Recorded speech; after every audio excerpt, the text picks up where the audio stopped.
안녕하십니까. 이지희라고 합니다. 오늘부터 이제 의학 총정리 및 기출문제 풀인데요. 교재를 보시면 지금까지 이제 기출문제들을 좀 추렸어요. 그래서 한 80문제 정도를 했고요. 기출문제 나온 것들을 보면서 다시 한번 좀 정리를 해보는 시간을 갖도록 하겠습니다. 그리고 이 기출문제가 끝나면 모의고사 나중에 이제 6주 정도 해서 문제를 직접 풀어보는 시간이고요. 여기 기출문제 중간중간에 좀 기출문제에 나오지 않았던 그래도 좀 중요하다고 생각되는 부분들은 좀 요약 정리 형식으로 넣어놨으니까 같이 한번 보시면 될 것 같고요. 이거는 이렇게 해서 보시고 쭉 해서 이제 문제들이 어떤 형태로 나왔는지 그리고 이런 것들이 또 중요한 부분들이니까 같이 한번 보시면 될 것 같습니다. 먼저 의학이론 최근 기출문제 부분을 한번 볼게요. 그러면 지금 이제 우리가 오래 전부터 78년도부터 손해사정사 시험이 시작이 됐었고 신체손해사정사는 2014년도부터 해서 신체손해사정사는 올해가 6년 차잖아요. 그래서 상해 부분이나 상해 부분은 기존 3종 대인 때부터 3종 대인에서 한두 문제씩 계속 나왔었고요. 그 전에 4종 제3보험에서 이렇게 질병 관련돼서 이렇게 한두 문제씩 나와서 이런 것들을 좀 묶었더니 지금 나온 한 80문제 정도로 요약이 됐고 시험을 잘 보시려면 일단은 우리가 기존의 신체손해사정사에 10문제 정도 나왔었고요. 한 문제의 배점이 10점 정도 됐었습니다. 그래서 어느 해는 아주 간단하게 간단하게 쓰시오 이렇게 한 줄 정도씩 문제가 10문제 나오기도 했고 어떤 해에는 굉장히 조금 문제를 복잡하게 만들어서 냈던 적도 있거든요. 그래서 이런 기출문제들을 보면서 이렇게 문제에 좀 익숙해지는 이런 것들인데 의학 같은 경우는 대부분 정확한 답을 요구를 하는 경우가 많이 있어요. 그래서 내가 정확하게 알고 정확하게 쓰고 이렇게 아마 해야 될 것 같습니다. 그래서 의학이론은 첫 교시에 2차 시험 볼 때 첫 교시에 보죠. 그래서 시험 문제가 10문제인데 이 10문제가 그래도 좀 간단하게 나오고 내가 좀 잘 쓸 수 있는 정도여서 첫 시간에 문제를 좀 잘 읽으시고 또 시간이 충분해요. 다른 과목들은 시간이 없어서 못 쓰고 또 종이 10장이 부족해서 더 달라 해서 쓰는 경우도 있는데 의학 같은 경우에는 저희가 해보면 대부분 한 페이지에 2문제의 답을 쓸 수 있을 정도로 그렇기 때문에 긴장하지 마시고 최대한 내가 문제를 좀 잘 읽고 여기에 대해서 충분히 아는 내용들을 정리를 해서 쓸 수 있는 정도의 시간이 되니까 그렇게 해서 이제 좀 준비를 좀 하시면 될 것 같고 정확히 알아야 된다. 그러려면 일단 좀 이해도 좀 잘 하셔야 될 것 같다라는 말씀을 드리고요. 상해가 기출문제는 6문제 보면 질병이 4문제에서 총 10문제인데 의학 시험에서 일단 잘 맞으려면 제 생각에는 상해를 좀 100% 내가 상해는 무조건 자신 있게 60점은 아니더라도 50점 정도는 맞을 수 있을 정도로 상해를 좀 잘 해놓으시고 질병은 범위가 워낙 넓어서 어떻게 보면 내가 전혀 책에 어떤 교과에서도 나오지 않는 문제들 한두 문제 나올 수 있어요. 그런 문제를 놓치더라도 내가 이제 좀 전반적인 내용들을 잘 알고 그 중요한 질병 진단비라든가 수술비라든가 이런 중요한 질병 그리고 한국인이 가장 잘 걸리는 질병 이런 것들을 중심으로 좀 공부를 하시면 될 것 같습니다. 상해는 또 범위가 좁고 이러기 때문에 반드시 상해 부분은 다 숙지를 하셔서 어떻게 나오더라도 좀 쓰실 수 있도록 숙지를 좀 잘 하시면 좋을 것 같습니다. 그래서 기출문제를 일단 보면 해부, 골절탈구, 합병증, 기타 외상, 신경계, 척추 이렇게 한 5가지 분류로 제가 분류를 해봤더니 해부 문제는 한 문제씩 17년도까지 한 문제씩 나왔었는데 골절탈구 합병증은 어때요? 대부분 3문제, 4문제 정도로 많이 나왔었죠. 그리고 14년도에 나왔던 문제가 또 18년도에 나오기도 하고 이런 부분들이 있으니까 골절탈구 합병증은 가장 중요하게 다 외우시고 내가 쓸 수 있을 정도로 좀 준비를 해 놓으시면 될 것 같고 기타 외상도 마찬가지로 보면 신경계도 마찬가지로 보면 정형외과 부분입니다. 정형외과 부분에 특히 좀 집중을 하시면 좋을 것 같고요. 척추는 17년도에 한번 나왔었고 척추는 이전에 우리 3종 대인 자동차 보험에서는 척추 부분에서 굉장히 문제들이 좀 많이 나왔었어요. 근데 최근 이렇게 신체로 바뀌면서는 문제들이 많이 나오진 않았지만 그래도 우리가 3보험에서도 중요하고 근지에서도 중요하고 자동차 보험에서도 척추부나 뭐 신경계 부분들이 중요하고 흔히 뭐 외상이 있을 수 있으니까 양이 많지는 않습니다. 그래서 척추라든가 신경계 부분은 간단하게 기출문제 중심으로 조금 공부를 하시면 되시지 않을까라는 생각이 듭니다. 그리고 질병은 종합과 그냥 일반 질병 워낙 범위가 넓기 때문에 나눠 놨는데요. 우리 만성질환이라고 하는 뭐 당뇨병, 고혈압 이런 기본적인 것부터 주로 진단비가 지급되는 질환 이런 것들을 중심으로 보고 또 암 같은 경우에는 15년도, 16년도 간암까지 나오고 그 외에 나머지 암들이 안 나왔다거나 뭐 이런 부분들이 있어요. 뭐 위암, 대장암, 갑상선암 뭐 이런 부분들이 또 안 나온 부분들이 있으니까 암도 좀 올해는 또 2년 동안 안 나와서 나오지 않을까 이런 생각들도 들거든요. 암 같은 경우도 좀 분류해서 보시면 될 것 같습니다. 그러면 다음 4페이지 외상학 기초를 볼게요. 외상학 기초 여기 부분에서는 지금까지 한 문제 2008년도에 한 문제 나왔었고요. 아주 기본적인 겁니다. 그래서 이 문제 1번이 나오면 이제는 이제 땡큐 고맙다 나는 쓸 수 있다 이렇게 생각을 하시면 될 것 같은데 외상학 기초를 하기 전에 여러분 뼈 기본이죠. 우리에서 뼈는 다 외우셨나요? 뼈? 뼈는 다 무조건 지금은 알고 계셔야 이제 3개월 남았는데 한 달 동안은 이렇게 마무리하고 총정리한다 생각하시고 나머지 2달은 내가 쓰는 연습을 한다라고 생각을 하시는데 뼈는 다 하셔야죠. 자, 머리부터 한번 해볼까요? 여러분 내 몸에 있으니까 머리, 두개골. 우리 몸은 크게 보면 두개골과 이 몸 체부, 그다음에 체지, 체간하고 체지로 나눌 수가 있죠. 우리 기본적으로 봤을 때 두개골은 어떻게 나눠요? 뇌두개골, 안면두개골. 뇌두개골은 전두엽. 앞에가 전두엽, 가운데 가리마를 따라 2개 두정엽이 있죠. 양쪽 2개 측두엽, 뒤에 후두엽, 나비 모양으로 앞에 접평골. 그러면 이거는 뭐 뇌 뚜껑 부분이라고 하면 뇌 바닥을 싸고 있는 거, 뇌가 흐르지 않도록 바닥을 싸고 있는 안쪽에 나비 모양의 접평골 하나가 있고요. 접평골은 나비 모양인 한 개입니다. 있고 그 안쪽에 사골. 이렇게 해서 6종 8개. 전두골, 두정골, 측두골, 후두골은 하나, 접평골 하나, 사골 하나 해서 6종 8개가 있고요. 안면골. 안면골은 나올까 싶긴 하지만 여러 개 뼈가 있는 경우들은 또 혹시 모르니까 우리가 이제 좀 알아두는 정도로 해서 한번 보실게요. 제일 큰 거 코부터 보죠. 큰 코, 여기 코 앞에 있는 비골 2개 있고요. 그 아래 합의각계 있고요. 서골 있죠? 서골 있고 누골, 눈물 앞에 누골 2개 있고요. 광대뼈, 관골이라고도 하고 협골이라고도 하는 있고 입천장뼈 2개, 9개골 입천장뼈 있고 상악 2개 있고 하악 하나 있고 그다음에 혀를 잡고 있는 혀뿌리를 잡고 있는 설골까지 있고 그다음에 귀에 우리 몸의 가장 작은 뼈 뭐 있죠? 그쵸? 이소골 3개씩 해서 6개 총 우리 두개골에는 29개의 뼈가 있습니다. 요거는 또 그냥 알아두시고 두개골 같은 경우는 잘 알아두셔야 되고요. 또 두개골에서 중요한 거 뭐 있어요? 뼈는 뼈 이름 말고 우리 봉합, 우리 봉합 있죠? 그죠? 우리 관자놀이 전두골하고 두정골 사이에 있는 관상봉합이 있고요. 가운데 시상봉합, 인상봉합, 삼각봉합, 인자봉합 이렇게 해서 봉합 같은 경우도 기본이니까 알아두셔야 될 것 같고 우리 두개골을 했다면 그 다음에 이제 체간부를 한번 보죠. 우리 척추뼈, 네. 경추 몇 개죠? 경추 7개, 흉추 12개, 요추 5개, 천추 하나, 미추 하나.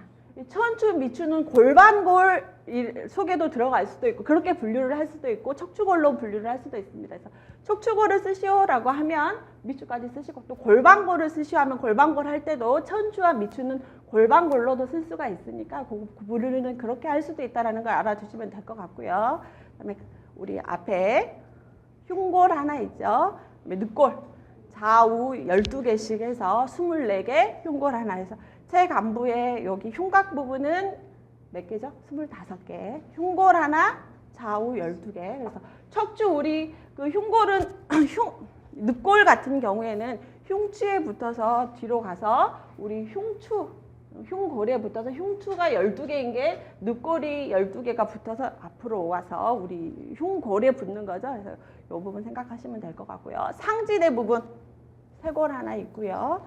뒤에 날개뼈, 견갑골, 상지대라고 하고요. 팔은 상완골, 여기는 요골, 척골. 요골이 어느 쪽이죠?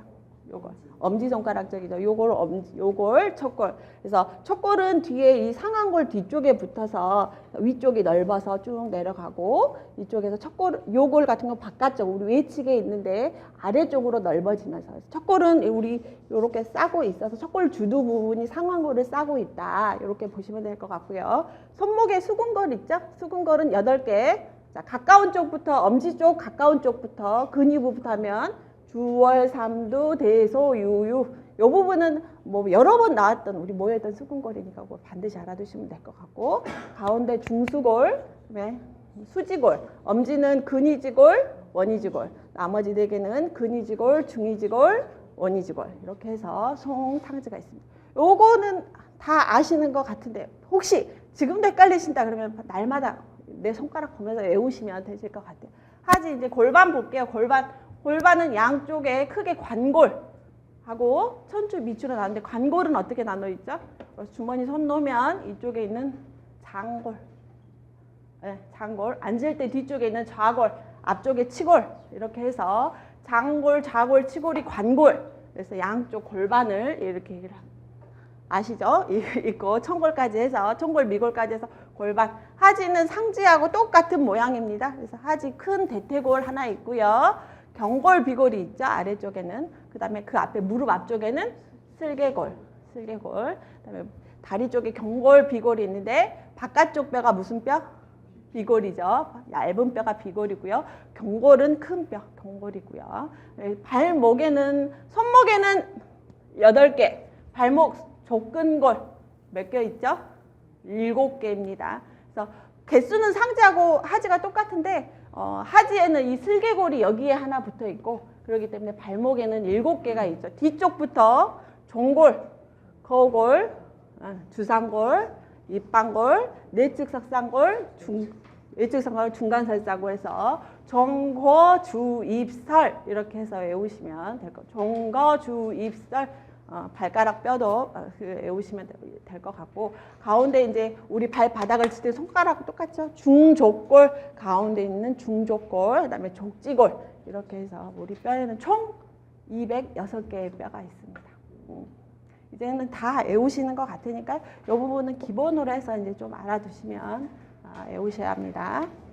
뒤에 부분에 이제 그 각각 뭐 상지골절, 하지골절 할 때 뼈는 그때그때 또 한 번씩 우리가 반복 학습을 해서 이게 하도록 할게요. 그래서 뼈는 반드시 그림 그리시면서 외우시고, 보시면서 외우시고, 특히 모여있는 뼈들, 특히 계속 헷갈리시지 않게 모여있는 뼈, 근위골부터 해서 좀 잘, 수근골, 족근골 반드시 외우시고, 이런 부분들은 좀 아시면 될 것 같습니다. 그러면 첫 번째 문제 볼게요. 외상학 기초. 그다음에 2장에는 골격계 있습니다. 그래서 이 외상학 1장의 외상학 기초하고 2장의 골격계는 아마 우리 해부 문제가 나올 때는 여기서 나오지 않을까라는 생각이 들어요. 그래서 기본적인 개념이고, 이렇기 때문에 우리 해부 문제가 나올 때는 이 1장하고 2장 중에 어느 정도 한 문제는 나올 수 있겠다라는 생각이 듭니다. 그래서 보시면 될 것 같고, 첫 번째 문제입니다. 외상학 기초에서 신체 부위 움직임에 관한 해부학적 용어 10가지를 쓰시오 라는 문제입니다. 그러면 한 문제 10가지를 쓰면 한 개당 점수가 몇 점이에요? 1점. 그러면 뭐 복잡하게 쓸 것도 없지만, 복잡하게 쓸 것 없이 반드시 뭐 8개를 쓰면 8점, 10개를 쓰면 10점이지 않습니까? 그래서 반드시 이제 10점 정도는 이런 기본적인 문제들은 알아두셔야 하고, 100점 정도도 좀 알아두시고, 그렇게 해서 보시면 될 것 같습니다. 먼저 기본적이죠? 각을 굽히는 거, 굴곡, 그다음에 펴는 거, 신전. 네. 몸의 중심부, 우리 신체의 면이 있죠, 면. 기본적인 면에서. 자, 관자놀이를 중심으로 앞과 뒤를 나누는 이 면을, 이렇게 자르는 면을 무슨 면이라고 하죠? 그렇죠. 관상면입니다. 우리 몸을. 관자놀이를 중심으로 해서 우리 면을 볼 때 신체를 앞, 뒤로 나눠서 보는 거죠. 이렇게 내 몸을 잘라서 보는 거를 관상면, 관자놀이를 중심으로 해서 보는 이 관상면, 그러면 앞과 뒤로 나눌 수가 있고, 우리 몸을 좌우로, 우리 몸은 좌우가 대칭입니다. 그래서 좌우로 나누는 이 면을 시상면, 또는 정중면, 정중안을 나누면 정중면, 옆으로 자르게 되면 이건 시상면. 그래서 가운데 부분을 보통 정중시상면이라고도 부릅니다. 그래서 시상면이라고 하면 그냥 이렇게 나누는 거고, 정중면은 정가운데를 나누는 거고, 그렇죠. 정중시상면 보시면 되고, 요거는 수평면, 가로면 이렇게 생각을 하시면 됩니다. 그래서 우리 몸에 이제 굴곡과 신전을 했다면 안으로, 정중면을 중심으로 안으로 들어오는 거는 내전, 바깥으로 나가는 거는 외전 이렇게 되겠죠. 그러면 안쪽으로 돌리는 거, 네. 내전, 외전 이렇게 방향을 주면 내전과 외전 벌써 6개가 나왔습니다. 그러면 이 다음에 6번까지 해서 장을 충축으로 해서 내전, 외전, 외전까지 나왔고 회내, 회외가 있습니다. 회내, 외는 우리 손바닥에 이게 뭐예요? 그렇죠. 해부학적 자세입니다. 바르게 서서 눈은 먼 것을 보고 발은 바르게 보고 손바닥은 반드시 앞으로 하는 게 해부학적인 자세입니다. 그래서 이 기본적인 자세와 해부학적인 면에서 우리 인체가 어떤 방향을 가지고 있는지 어떻게 움직이는지를 보는 문제라고 할 수가 있겠습니다. 그래서 해내를 보면 손바닥이 이렇게 해부학적인 자세에서 안쪽으로 바닥 쪽으로 굽히는 게 회내, 이렇게 반듯하게 펴는 거, 손바닥을 위로 올리는 게 회외다라고 보시면 될 것 같고요. 뇌번과 외번은 발 주로 우리 다리 부분, 발과 관련된 부분입니다. 그래서 발 같은 경우에는 이게 방향이 바뀌지는 않죠. 손은 우리가 이렇게도 할 수도 있고 이렇게도 할 수도 있고 항상 뭐 아니면 반듯하게 이렇게도 할 수가 있는데 발은 이렇게 짚히고 있습니다. 그래서 발바닥을 안쪽으로 보이게 이렇게 우리가 발이 삐끗한다 할 때 이렇게 삐끗하게 되면 누운 상태에서 이렇게 되면 뇌번, 바깥쪽으로 하면 외번이라고 할 수가 있겠습니다. 벌써 8개가 됐습니다. 10개 다 됐죠? 근데 그 중에서도 또 이제 나머지 10개만 써도 되는 부분인데 요게 또 생각이 안 나면 나머지 부분 우리가 방향을 보고 되는데요. 이제 나온 부분이 배측 굴곡, 저측 굴곡, 장측 굴곡이 있습니다. 배측 굴곡, 우리 몸에서 이 배라고 하는 부분이 우리가 어떤 의미냐면 등을 의미를 하는 거죠. 그래서 우리 몸의 등은 손등, 발등, 그다음에 허리등, 우리 허리나 몸을 얘기를 해서 보통 이제 우리가 임상에서나 병원에서나 흔히 많이 쓰는 게 등 허리가 아파요. 그러면 배요부 통증, 요배부 통증 할 때 이렇게 나올 수도 있고 또 족배부 하면 발등을 얘기를 하는 거고 수배부, 손의 수배부 하면 손등을 얘기를 하겠죠. 그래서 손등 쪽으로 구부리거나 발등 쪽으로 구부린 게 배측 굴곡. 굴곡은 굴곡인데 배측 굴곡이다. 그리고 저측, 저라는 말이 나오죠. 저라는 말은 바닥이라는 말입니다. 그래서 여기 발바닥을 얘기를 할 때는 저축 굴곡, 우리가 또 저가 들어가는 말이 기저부라는 말이 있죠. 기저세포암 이런 말도 암의 종류 중에 기저세포암, 바닥세포암이라고도 하고요. 또 뇌저부, 안저부, 눈 아래쪽, 눈 바닥 쪽을 안저부라고 하고 아까 우리 눈 바닥 쪽을 잡고 있는 뼈, 저평골, 사골 이런 것들도 아래쪽 바닥 뇌저부 골절 하면 주로 이런 저평 쪽이나 이런 쪽에 골절이 있는 그런 뼈들을 뇌저부라고 하죠. 뇌 바닥뼈 할 때 저부는 바닥이라는 뜻이다. 그래서 저축 굴곡 하면 발바닥을 아래로 내리는 거를 저축 굴곡이라고 합니다. 그리고 이제 장측 굴곡, 손바닥 장자를 써서요. 손바닥 쪽으로 구부릴 때 이런 거는 장측 굴곡. 네. 저축 굴곡, 장축 굴곡. 할 때 이런 것들은 손은 뭐 헷갈리니까 굴곡을 하세요. 그러면 원래 굴곡은 손에서 굴곡은 어떤 쪽으로 하는 게 굴곡일까요? 막 헷갈리죠. 원래 해부학적 장에서 굴곡은 이렇게 장측 굴곡이 굴곡이겠죠. 근데 그냥 굴곡, 손의 굴곡 이렇게 하면 좀 헷갈리니까 우리가 방향을 줘서 저축 굴곡, 장측 굴곡, 배측 굴곡 이렇게 얘기를 하는 거고 이렇게도 쓸 수 있고 또 여기 말고 여기에 나온 거 말고 또 어떤 용어들이 움직임에 관한 거 어떤 거 또 쓸 수가 있을까요? 방향을 줘서 이제 좀 생각을 한번 해보면 우리 움직이는 거는 뭐예요? 관절 부분이 대부분 움직이죠. 우리 몸의 관절 움직이면 보통 우리가 장애를 끊는다. 이 사람이 어딘가 다쳐서 장애를 끊는데 움직이지 못한 걸로 장애를 끊는다라고 하면 네, 기본적인 거 우리 경추가 다쳤어요. 목이 허리가 다쳤어요. 이럴 때 부분은 우리 몸도 다 하잖아요. 네. 굴곡, 신전 이렇게 펴죠. 요거는 뭘까요? 요거 회전?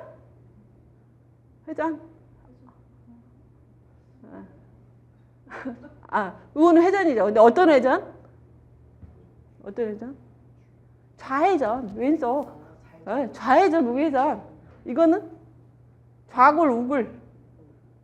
뭘 할 때요? 우리 그 삼보험에서 우리 운동장에 끊을 때 옛날에는 지금은 몇 마디를, 척추를 몇 마디를 묶으면 뭐 두 마디를 묶으면 10%고 세 마디를 뭐 한 마디를 묶으면 10%고 뭐 이러잖아요. 그럴 때 그 전에 예전에 2005년 4월 이전 계약에서는 좌골 몇 도, 우골 몇 도, 좌회전 몇 도, 우회전 몇 도 이랬거든요. 허리에서도 전골, 후골, 그러면 굴곡 신전이 마찬가지겠죠. 좌골, 우골, 좌회전, 우회전. 네, 응용해서 쓰면 10개 금방 나오겠죠. 좌골, 우골 써도 이것도 마찬가지로 맞는 답일 수는 있어요. 그래서 이런 거 그냥 단지 여기에 나온 거 막 외우려고 하지 마시고 그냥 내 몸을 보면 생각을 하시면서 쓰시면 돼요. 이거 생각 안 나면 굴곡, 신전, 좌골, 우골, 좌회전, 우회전, 내회전, 외회전 이렇게 다 해도 맞는 말입니다. 그래서, 네, 그렇죠. 손에서도 우리 중심으로 해서 4번, 외번 이렇게 할 수도 있겠죠. 중심으로 해서. 그래서 움직임에 대한 거는 나중에 이제 뭐 골절이라든가 이런 거에서 나오고 실제로 내가 손해사정사 자격증을 따서 이렇게 일할 때도 흔히 쓰는 용어들이고 기본적인 용어들이니까 또 시험을 위해서가 아니다. 반드시 이런 부분들을 알아두시고 우리 벌써 이제 13개에서 좌골, 우골, 좌회전, 우회전까지 하면 17개 정도 나왔어요. 그죠? 충분히 이건 쓰실 수 있으면 좋겠고 그 다음에 인체 방향에 관한 용어 이것도 아까 우리 움직임에 관한 용어를 하면서 방향에 관한 용어도 그냥 했죠. 그래서 상하, 전후, 그죠? 내측, 외측 이런 것도 있고 또 근위부, 원위부 있습니다. 근위부, 원위부는 우리 신체의 중심에 심장을 중심으로 해서 가까운 쪽은 근위부, 먼 쪽은 원위부. 그래서 손가락은 우리가 원위부라고 하고 손만 생각을 했을 때도요. 그죠? 그래서 손가락 중에서도 손가락만 놓고 생각했을 때 근위지골, 중위지골, 원위지골 이것도 그렇죠. 가까운 쪽은 근위지골, 먼 쪽은 원위지골 이렇게도 사용을 하니까 이것도 방향에 관한 용어라고 할 수가 있겠고요. 또 천층과 심층도 많이 나옵니다. 심부, 우리 체표면에서 아주 깊숙한 곳을 할 때 심부, 그렇죠? 심부열상, 근육이 찢어졌어요. 우리 몸에 찢어졌어요. 표피만 찢어졌냐, 근육 중에서도 아주 깊숙하게 찢어졌냐 할 때 심부열상 이런 말도 많이 씁니다. 체표면에서 가까운 쪽은 천층, 뭐 깊은 쪽은 심층이라고 할 수가 있겠고요. 또 나왔네요. 배측, 장측, 저측 이 부분은 아까 굴곡할 때 알았죠? 이 부분은 또 생각을 반드시 흔히 쓰는 용어니까 알으시면 될 것 같고요. 다음 5페이지에 인체 돌출 부위와 함몰 부위의 해부학적 용어입니다. 이 중에서는 이 용어들도 뭐 쓰라고 할 수도 있는 부분인데 대부분 돌출된 것도 다 비슷비슷해요. 이거를 돌기라고 해야 되나 결절이라고 해야 되나 융기라고 해야 되나 애매모호한 부분들이 있어요. 그래서 여기에서 있는 용어들은 굳이 뭐 외우려고 하시지는 마시고요. 하던 중에 어떤 특정 부분에 뭐라고 부른다 이런 것들이 있을 수가 있겠죠. 그래서 그 부분들은 좀 익숙하게 이제 이런 뜻만 이럴 때는 약간 날카로우면 골극, 견갑극 할 때 이렇게 견갑골 쪽에 좀 날카로우면 능 하면 이렇게 좀 부드럽게 돼 있는 거 이런 것들 그다음에 뭐 결절 혹같이 두드러진 것 중에도 뭐 돌기, 융기, 결절 다 비슷한 이런 것들 다 이게 나온 돌출 부위인데 약간씩 조금 다르게 표현을 하면서 인체 부위마다 이렇게 쓰는 거니까 요거는 그냥 간단하게 요런 거를 이렇게 부르는구나라고 보시면 될 것 같아요. 근데 이 중에서도 우리가 흔히 골절 탈구 합병증이라든가 골절 탈구에서 많이 볼 때 나오는 게 과 있죠. 과. 끝이 뭉퉁한 돌기를 과라고 하는데 특히 우리 뼈에서 과가 많이 나오죠. 우리 뼈를 그릴 때 무슨 뼈? 우리 기본적으로 뼈를 그리면 이렇게 나오면 여기 끝이 뭉퉁하게 이렇게 나오는 부분들을 과, 콘다일이라고 부르는 끝이 뭉퉁한 부분들은 특히 과다 이런 부분 알고 계시면 이 콘다일 말고 말레오로스 나오는 이것도 과입니다. 이 말레오로스는 어디에서 나오죠? 보통 뼈들은 다 이게 과인데 우리 이것도 과예요. 이 말레오로스인데 우리 상완골 원위부의 과, 내과 그러면 우리 상완골의 원위부의 내측과 여러분 여기를 얘기를 하겠죠. 족관절 내과 할 때는 이 말레오로스를 씁니다. 족관절. 우리 족관절에서는 경골, 비골이 있죠. 경골이라고 하고 이렇게 비골이 옆에 이렇게 붙어 있으면 족관절 여기 부위는 경골의 여기 부위는 내과, 여기 부위는 바깥쪽 외과. 예.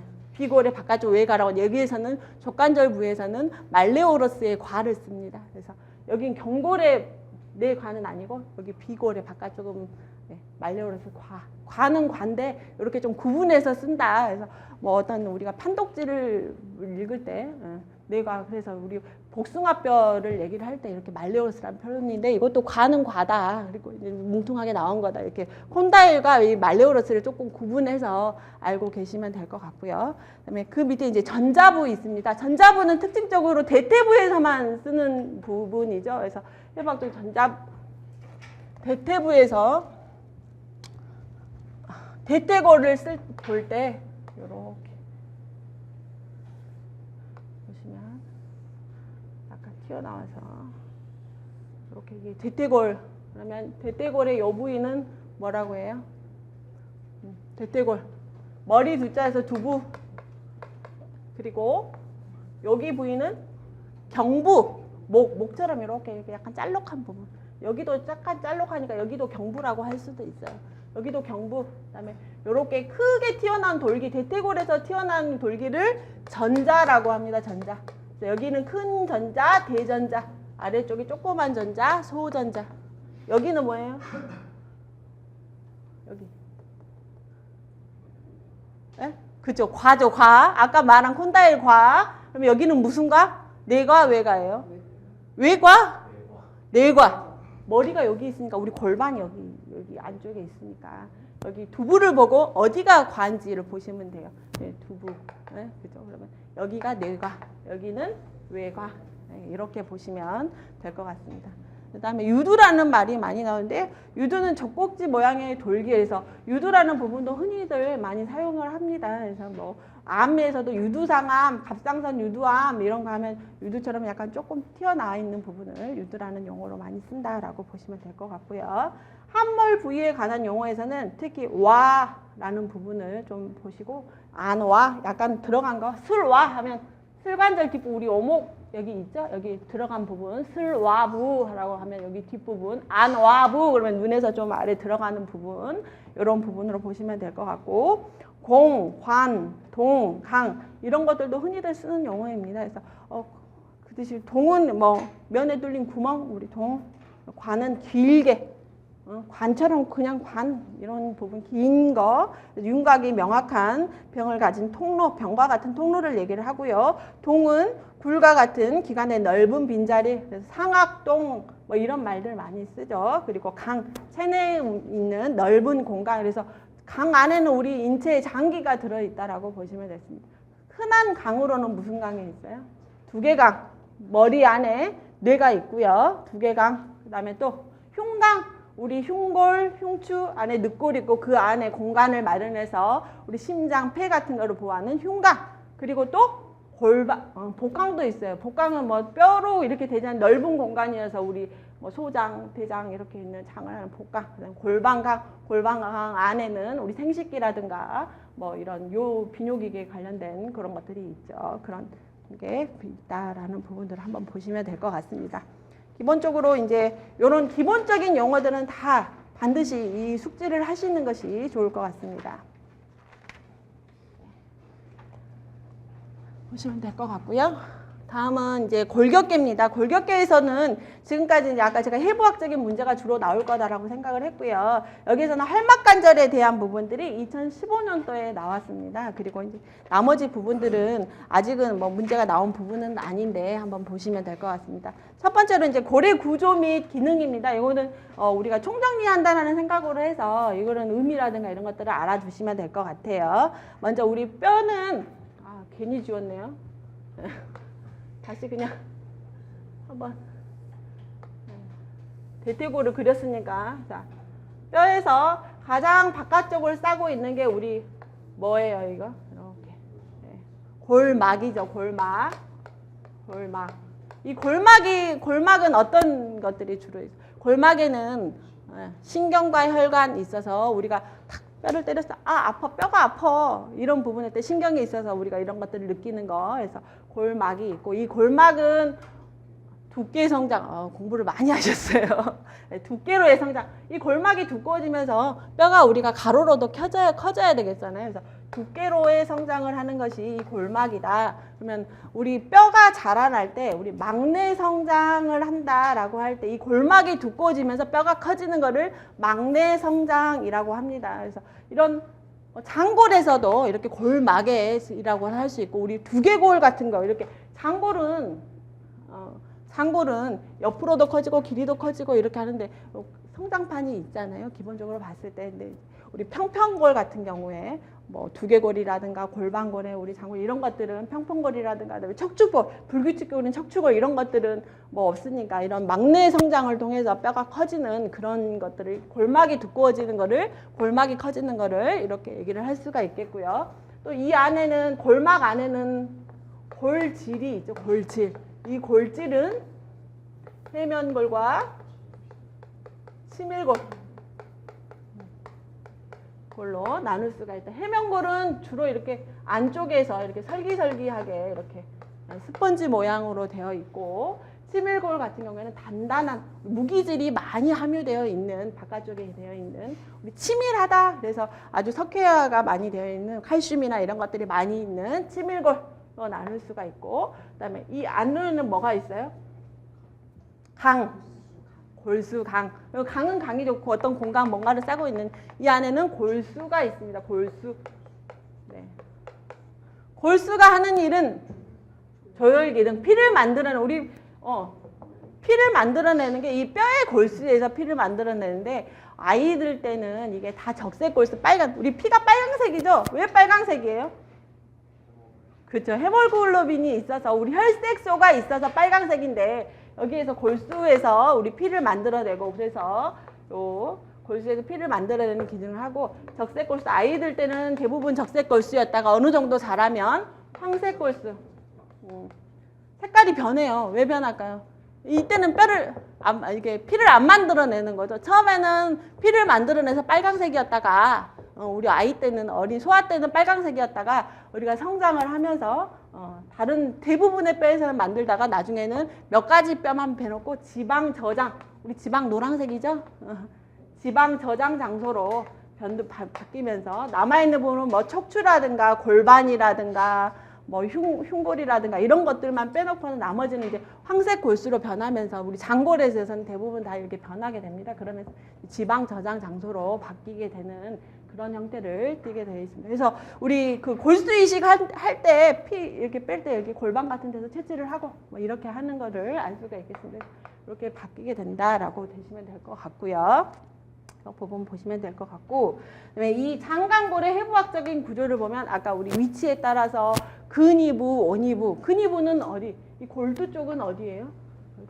3등분을 나눠 가지고 여기는 근위부 여기는 원위부 원위부라고 해요. 여기는 간부 네, 요렇게 우리 인체를 나눌 수가 있는데 여기 끝부분과 여기 끝부분은 또 뭐라고 하죠? 골단 끝 단자를 써서 우리 봤을 때 뼈의 끝부분은 양쪽 끝 골단은 위에만 말하는 건 아니고 골단부 골절이야 대퇴골 골단부 골절이야 라고 하면 근위부 골절인지 원위부 골절인지는 알 수가 없어요. 단지 뼈의 끝부분이 어떻게 골절이 됐나 보다 라고 우리가 생각은 할 수가 있겠죠. 그래서 근위 골단 골절 이렇게 얘기를 하면 아 뭔가 이게 두부나 경부나 전자부, 대전자부, 소전자 이쪽 정도에서 골절이 있었겠구나 정확한 명칭을 안 알려준 상태에서는 원위부 골단 골절 그러면 내관지 외관지 내가 알 수는 없지만 어찌됐든 끝부분에 어디선가 원위부니까 이 슬관절부에 있는 골단부에서 골절이 있었구나 이런 것들을 알 수가 있겠죠. 골단이라고 얘기를 하고요. 여기는 골간부 골간이라고 하죠. 가운데 부분 3분의 1 사이 간자 써서 여기는 대퇴골 골간골절 골간부골절 하면 아 대퇴골의 가운데 부분이 어떻게 골절이 됐나 보다 라고 알 수가 있겠습니다. 간부골절 간부 골간부를 알 수가 있겠고요. 그 다음에 골간단은 이 몸통의 끝부분 몸통의 끝부분이라고 알 수가 있겠고요. 이 사이에는 뭐가 있어요? 성장판. 성장판은 아이들한테만 있죠. 우리 어른들한테는 없고, 예. 어른들한테 없는 거 아까 또 뭐 있다고 그랬어요? 그죠. 적색골수. 특히 장골에 적색골수가 없죠. 모든 몸에 적색골수가 없는 건 아니고, 예. 대부분은 항색골수로 대체가 되기 때문에. 여기 성장판은 성장판, 돌단, 연골, 돌단판. 이게 다 같은 말입니다. 그래서 여기는 연골 부분으로 되어 있어서 우리 몸에 여러 가지 뼈들의 연골 중인데 이 골단 성장판은 연골이 되어 있다가 이것들이 우리 뼈가 자랄 때 길이로 그래서 키가 크죠 아이들은. 그래서 막내 고라를 통해서 우리 뼈가 뚱뚱해지기도 커지기도 하지만 또 세로로 키가 크는 경우는 이 골단판에 있어 성장판의 성장에 의해서 연골이 변하면서 이것들이 이게 이제 우리 길이 성장을 한다. 우리 몸에 길이 성장하는 게 성장판, 골단, 연골, 골단판 같은 말이니까 때로는 뭐 책에 골단판 골절이다, 뭐 성장판 골절이다, 골단, 연골의 골절이다 이렇게 해도 모두 다 같은 말이라는 거 생각을 하고 계시면 될 것 같습니다. 그래서 이런 부분 용어를 알고 계시면 될 것 같고, 그래서 우리 연골내 고라, 우리 뼈에 성장에 관해서 쓰시오. 그러면 막내 고라, 성장, 연골 판내 고라 이렇게 해서 막내 고라는 골막이 성장을 하면서 직접적으로 뼈로 바뀌면서 되는 이런 부분으로 해서 뼈가 두께로의 성장을 한다. 그리고 뼈의 성장 중에서 이 연골내 고라라고 하면 간접적으로 연골이 됐다가 골이 되는 이런 연골내 고라를 통해서 길이 성장을 한다라는 부분을 알고 계시면 될 것 같습니다. 그리고 이 뼈 끝에는 뭐가 있어요? 여기는 연골. 연골의 기능은 뭐죠? 이 뒤에 나옵니다. 연골의 기능. 그래서 완충작용을 하고 그다음에 마찰력을 없애주고 이렇게 장골에 있어서 연골의 기능은 마찰 없애주는 게 주로 기능을 할 수가 있겠습니다. 그래서 이런 연골은 또 무슨 연골이라고 할까요? 초자연골. 너무 많이들 알고 계세요. 아주 이렇게 이제 지금부터 이렇게 당연히 입으로 이렇게 말을 하면 술술술술 이렇게 나오다 보면 내가 이제 정리해서 쓰기만 하면 되는 거니까 이제 여러분들 이렇게 제가 말하면 지금부터 이렇게 술술술 내가 말을 할 수 있을 정도로 이렇게 항상 좀 생각을 해 놓으시면 될 것 같습니다. 그러면 이런 뼈가 하는 일은 어떤 일을 할까? 그냥 생각을 하시면 돼요. 뼈가 하는 일. 그렇죠. 지지 기능. 우리가 뼈가 없으면 낙지가 되죠.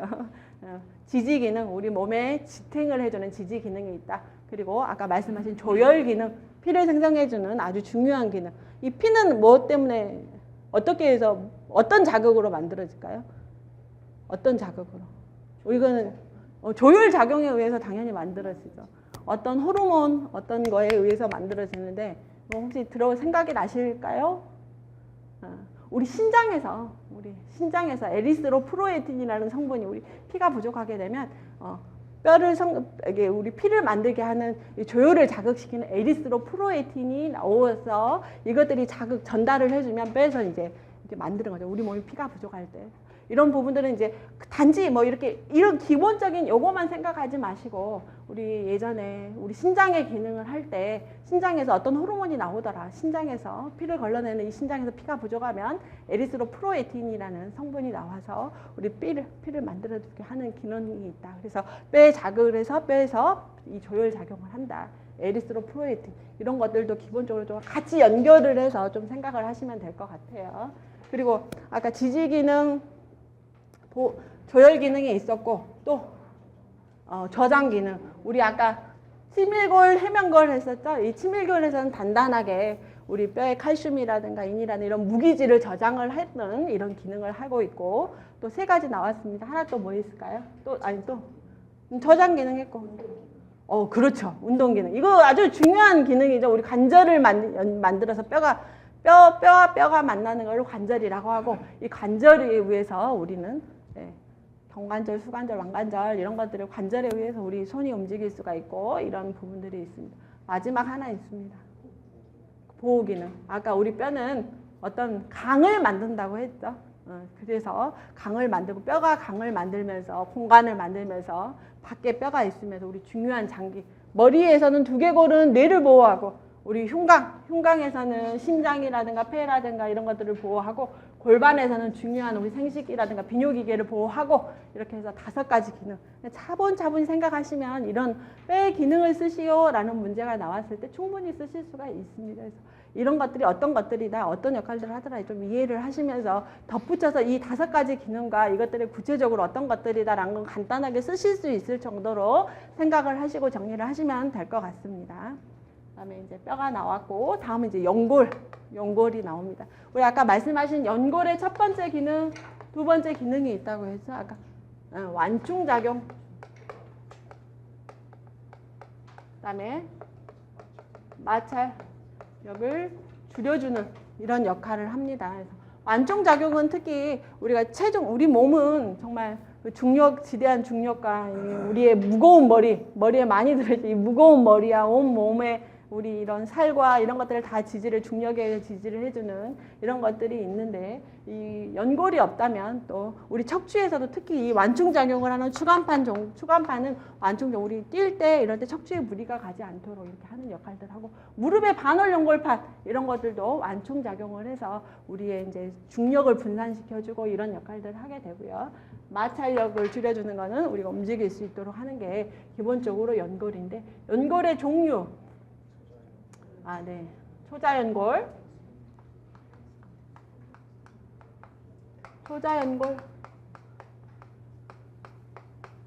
두 번째 탄성연골 네. 섬유연골이 있다. 초자연골은 어떤 연골이다? 우리 장골 끝에서 이렇게 있는 우리 인체의 대부분에 있는 연골은 초자연골이라고 합니다. 그래서 장골 끝부분에 있어서 우리 이런 마찰력을 없애주고 이런 것들 우리 대부분을 가지고 있는 게 초자연골이다.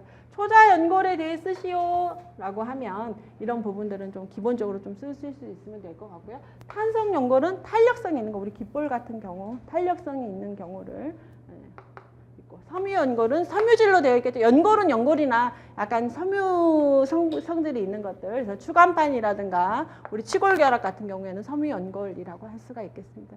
이 부분은 좀 정리만 해 놓으시면 될 것 같고요. 연골에 대해서 우리 몸을 구성하고 있는 연골의 기능에 대해서 쓰시오라고 할 수도 있고 초자연골에 대해서 쓰시오라고 하면 첫 번째로 연골의 정의 정도 쓰시고 초자연골이 무엇인지 쓰시고 대표적인 초자연골이 어떤 건지 이런 종류로 해서 정리를 좀 해서 쓰실 수 있도록 준비를 하시면 될 것 같습니다. 다음 이제 2015년도에 나온 문제입니다. 문제 1번 활막 관절에 대하여 설명하시오. 이렇게 이제 문제가 나오면 머릿속이 막 복잡해지죠. 어떻게 정리를 해서 쓸까? 기본적으로 이게 해부학적 문제라든가 이런 단답형의 문제가 나오면 제일 먼저 중요한 게 정의. 이게 무엇인지. 그렇죠? 정의. 무엇인지를 좀 쓰시는 게 좋을 것 같고요. 여기 이제 초적인 특징. 세 번째, 종류. 대표적 관절.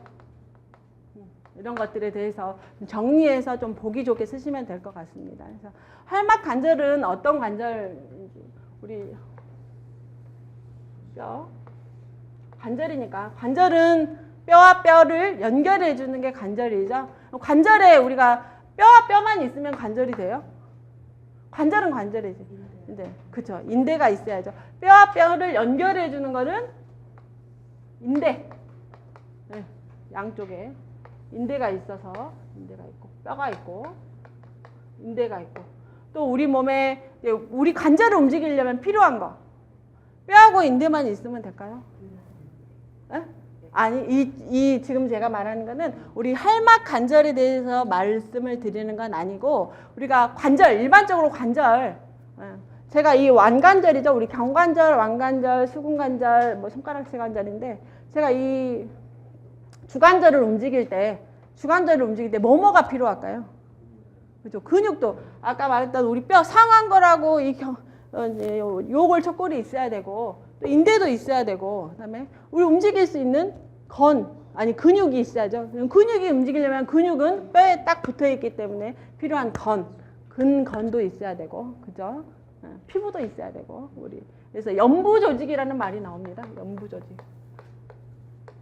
그래서 연부 조직은 연두부처럼 부드러운 조직. 그래서 우리 인체의 연부 조직은 단단한 뼈 빼고 인대, 근육, 건 이런 것들은 연피부 이런 것들은 연부 조직이라고 하죠. 그래서 뼈와 뼈를 만들어주는 이 관절이 있는데 이 관절을 우리 인체의 관절을 쓰시오라고 그냥 관절을 쓰시오라고 문제가 나왔다 그러면 관절이라는 뼈와 뼈가 만나서 우리 몸을 움직이게 해주는 게 관절이고 관절을 구성을 할 때는 뭐 뼈와 인대 이런 것들이 있어야 되고 움직일 때는 뭐 다른 근육이라는 뭐 이런 것들도 있어야 되고 이 관절의 종류에는 뭐가 있다라고 정도 써주면 되는데 일단 그러면 뼈와 인대가 있어야 된다라는 거 기본적으로 보고요. 우리 관절 주변에 있는 구조물로 보면 밖에는 근육이 있겠죠. 근육이 당연히 우리 뭐 근육 안에는 이제 이런 데는 건이 있어서 근육에 딱 붙어 있어가지고 근육에 딱 붙어 있어요. 뼈로 딱 붙어 있는 거. 근육과 건은 세트. 근건. 그래서 대부분 근건인데 이렇게 같이 보기도 연부 조직을 얘기할 때 말해요. 밖에는 근육이 있고 그 안에는 이제 인대가 있고 이제 다시 문제로 돌아서 활막 관절.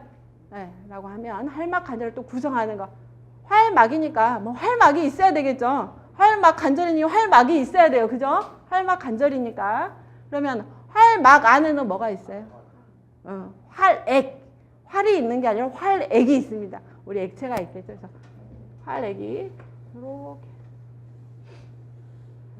안에 활액이 있어서 우리 여기 끝에는 연골이 있고 초자연골이 있겠죠. 초자연골이 있고 그래서 이 연골과 연골만 가지고도 덜 부드럽고 하기 때문에 이 활액이 있어서 훨씬 더 부드럽고 잘 움직일 수 있도록 하는 게 활액이 있고 그리고 이 활액이 들어있는 이 공간을 관절강 이 공간이라고 했죠. 이 공간을 관절강이라고 하고 이 활막을 싸고 있는 게 활액을 싸고 있는 게 활막 되겠죠. 그래서 우리 전체적으로 봤을 때 우리 관절강내 하면 그냥 이 통틀어서 이 안에 어떤 공간을 관절강내라고 해요. 내가 관절강내 무릎에 뭐를 했어. 무릎에서 슬관절 관절강내 주사를 했어. 예. 할머니들 무릎 아프다 그러면 병원 가서 관절강내에 뭔가 액을 빼내고 거기다 주사 놓잖아요. 무릎 안에 있는 어떤 관절 안에 있는 공간을 관절강이라고 하고 활막 관절은 활막 관절이니까 활막이 있어야 되는데 막 안에는 활액이 있다. 예, 그렇죠? 이런 것들 한번 이 그림을 좀 생각을 하시면서 좀 생각하시면 될 것 같습니다. 그래서 보면 활막 관절의 의의는 활막 관절은 관절 중심으로 해 활액으로 찬 관절강을 가지고 있고 양쪽 굴은 초자연골로 되어 있으며 나머지 둘레는 관절낭으로 둘러싸여 있다. 그래서 이런 활막이라든가 이거 섬유막 같은 경우를 우리 관절막이라고 합니다. 그래서 관절낭이라고 합니다. 그리고 활막 관절의 특징은 이렇게 윤활액이 있기 때문에 마찰력을 줄여주어서 우리가 움직임을 부드럽게 할 수 있도록 하는 거고 대부분 우리 관절들은 우리 사지 관절은 이렇게 활막 관절로 되어 있습니다. 대퇴골 대부분 손가락도 활막 관절로 되어 있죠. 대부분 관절들은 되어 있고 특히 이제 주로 나오는 게 우리 슬관절부. 슬관절부가 우리 체중에서 중력을 가장 많이 받는 부위고 관절염이 제일 많이 생기는 부위고 또 우리 다쳤을 때 우리 상해 부분에 있어서 무릎 다치는 경우가 굉장히 많아요. 그래서 이 활막 부분에 이게 대표적인 관절이다라고 보시면 될 것 같습니다. 쓰시면 될 것 같고 관절의 분류입니다. 그래서 관절을 쓰시오라고 하면 아까 관절의 정의를 쓰시고 관절의 분류 정도 쓰시고 이렇게 정리를 하시면 될 것 같아요. 그래서 관절은 조직학적인 분류로 아까 말한 활막 관절과 섬유 관절, 연골 관절로 나눌 수가 있겠습니다. 그래서 아까 우리 연골 부분 얘기를 할 때 연골이 추간판 이런데 추간판이 중간에 있는 이런 관절들은 이것도 관절이니까 섬유 관절, 우리 섬유 연골이라고 했죠. 아까 추간판이나 이런 부분들은 섬유 연골이고 이 섬유 연골이 들어있는 관절은 섬유 관절이다라고 생각을 하시면 되겠죠. 연결해서 좀 생각을 하시면 될 것 같아요. 추간판이나 치골 결합 이런 연골 관절이고 섬유 관절 연골 관절, 섬유 관절은 연골 부위가 결합 조직으로 구성되어 있다. 말을 좀 잘못했어요. 제가 다시 한번 정리를 하다 보면 우리 그 관절의 조직학적인 분류를 보면 활막관절, 섬유관절, 연골관절로 되어 있는데 섬유관절로 되어 있는 경우는 연골 부위가 결합조직으로 되어 있다. 연위 경비관 관절이라든가 소화가 두개봉합, 치아와 치조결합인 설상봉합, 섬유성 성질로 되어 있어서 거의 치밀하게 되어 있기 때문에 움직이지 않는 거. 그래서 우리 두개봉합 같은 경우도 뼈와 뼈가 연결하기 때문에 관절인데 이 관절은 움직이지 않는 부동 관절이고 이 두개봉합은 섬유성 조직으로 되어 있어서 섬유관절이다라고 보시면 될 것 같고요. 연골로 되어 있는 관절은 우리가 이제 연골관절이라고 하고 있고 초자연골관절, 섬유연골관절. 그래서 골단판이라든가 뭐 이런 부분들은 연골 결합이라고 해서 초자연골 관절이라고 하고 아까 섬유연골 관절, 추간판이나 치골 결합 같은 경우에 섬유연골로 되어 있는 관절을 섬유연골 관절이라고 할 수가 있겠다라는 부분 정리하시면 될 것 같습니다. 그다음에 관절의 형태학적 분류 어떤 7개가 있습니다. 그래서 이거는 항상 좀 일반적인 상황에서는 많이 실무에서는 이게 어떤 모양이지? 뭐 이게 뭐지? 이렇게 뭐 주로 우리가 불리는 거는 아니지만 이 관절의 형태에 따라서 우리가 운동 제한이 있다라고 하면 뭐 어떤 제한이 있는지 이런 것들을 보시는 게 되는 그런 상황인 거죠. 그래서 평면관절, 접번관절, 차축관절, 안장관절, 과상관절, 구상관절이 있다. 그래서 이런 관절이 어떤 형태로 되어 있고 이 관절들이 어떻게 움직이는지를 생각을 하시면서 이게 이렇게 움직이니까 만약에 이게 문제가 있었다 그러면 이 관절의 형태가 어떤 모양이기 때문에 이 뼈를 보면 이 관절의 형태 어떤 모양이기 때문에 어떤 움직임이 있었는데 어떻게 안 움직인다 이런 것들을 생각을 하실 수가 있어야 되는 경우입니다. 그래서 평면관절은 특히 말 그대로 평면관절이죠. 평면을 뼈와 뼈가 평면을 이루고 있어서 어떤 축에 의해서 움직이진 않고 평면을 이루고 있습니다. 그럼 평면을 이루고 있으면 움직임이 클까요? 작을까요?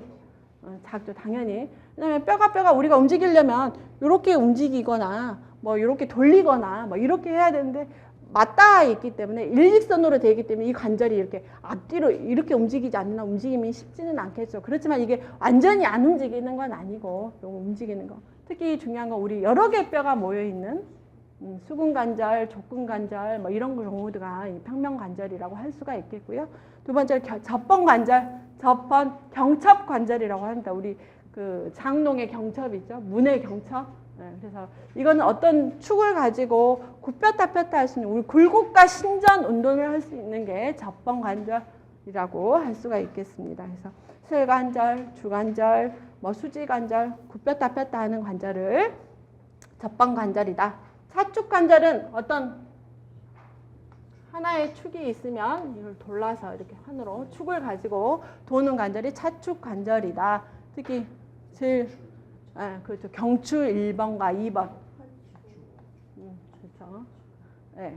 경추 1번, 환추, 축추 관련돼서 환이 되어 있는 경추 1번과 가운데 이렇게 되어 있는 2번 관절, 2번 뼈 있죠. 경추 1번, 2번 뼈가 이루고 있는. 그래서 이 차축 관절은 어떤 운동을 할 수가 있어요? 동그랗게 돌릴 수 있는 회전 운동. 이게 축을 가지고 이 동그란 원이 있으니까 이렇게 되어 있으니까 이것들은 돌릴 수 있는 운동을 할 수가 있겠죠. 이게 차축 관절이라고 합니다. 네 번째는 안장 관절. 우리 손가락에 있어서 제1수근골에서 중수골과 수근골 사이에서 말의 안장처럼 그림을 어떻게 그려야 할까요? 그림 연습을 좀 해가지고 올걸. 어쨌든 우리가 말을 탈 때 말 안장이 이렇게 있으면 네, 여 위에서 이렇게 앞뒤로 이렇게 움직일 수 있는 관절. 그래서 손가락을 이렇게 움직일 수 있는 안장 관절이 있고요. 그다음에 과상 관절은 관절면이 타원형을 이루는 관절로 장축과 단축의 운동을 하며 타원 관절이라고도 한다. 요수근 관절처럼 대부분 이렇게 되어 있는 관절을 요수근 관절이 이렇게 되어 있는 관절을 우리 과상 관절이라고 해서 이거는 신전, 외전, 굴곡 신전, 외전, 내전 이렇게 이축성 관절로 굴곡 신전, 외전, 내전 이렇게 할 수 있다. 이런 걸로 보시면 될 것 같아요. 굴곡 신전, 외전, 내전 이렇게 할 수 있는 게 타원 관절, 과상 관절이고 타원 관절이라고 한다. 구상 관절, 우리 몸에서 제일 움직임이 많은 게 구상 관절. 볼앤 소켓 이렇게 볼이 있고 소켓이 있는 관절. 볼이 있으려면 두부 있는 이런 부분이죠. 그래서 우리 경관절이라든가 네, 고관절에 있어서 그래서 이 구상관절은 굴곡, 신전, 내전, 외전, 외전, 뇌전 이렇게 바깥쪽에 고랜 속깃관절이기 때문에 이렇게 해서 다양한 아주 넓은 운동 범위를 가지고 있다. 우리 인체에서 우리 사지 중에서 제일 운동을 많이 할 수 있는 뼈는 뭐예요? 그러면 구상관절인데 우리가 경관절, 주관절, 왕관절 여기는 고관절, 술관절, 족관절 이렇게 얘기를 하죠. 이 6개 중에 손가락, 발가락 빼고 6개 중에 움직임이 제일 많은 관절 경관절. 네, 그죠? 고관절도 많이 되긴 되는데 이 경관절은 오히려 이 뼈와 이 상완골하고 이렇게 견갑골의 이 골두하고 더 꽉 조여지지 않고 약간 느슨하게 되어 있기 때문에 관절 운동이 가장 많습니다. 기본적으로 우리 장애 끊을 때 540도 정도? 네, 540도 정도. 굴곡, 신전 이렇게 하면 540 정도가 다 합쳐서 540도가 될 정도로 굉장히 많은 이런 것들 운동을 할 수가 있어서 6가지 운동을 한다라고 보시면 될 것 같아요. 기본적으로 운동은 굴곡, 신전, 내전, 외전, 뇌전, 외전 이렇게 해서 6가지 운동 중에 이렇게 할 수가 있다. 이렇게 해서 보시면 될 것 같습니다. 이 외상학 기초하고 이 골격계에서는 해부학적인 문제에 대해서 나올 수가 있으니까 이 해부학적 문제가 나오면 어떤 문제가 나올까요? 아까 말했지 그냥 약술 문제예요. 약술 문제. 10개를 쓰면 10점, 8개를 쓰면 아까 8점 이렇게 나올 수도 있고 이것처럼 아까 여기 활막관절에 대해서 쓰시오라고 나온 것처럼 이건 10점이잖아요. 네. 그러면 이거를 완벽하게 내가 써야 되는 약술 문제가 나올 수 있습니다. 그래서 이런 기본적인 개념들은 이해하시면서 내가 한번 쓸 수 있도록 그래서 문제들은 뭐 간단하게 아까 제가 관절에 대해서 몽땅거려서 이렇게 나올 수도 있고 구상관절에 대해서 쓰시오라고 나올 수도 있고 이런 문제들이 있으니까 아주 기본적이지만 반드시 이제 좀 알아두셔야 될 것 같습니다. 그러면 한 10분 쉬고요. 다시 시작하도록 하겠습니다.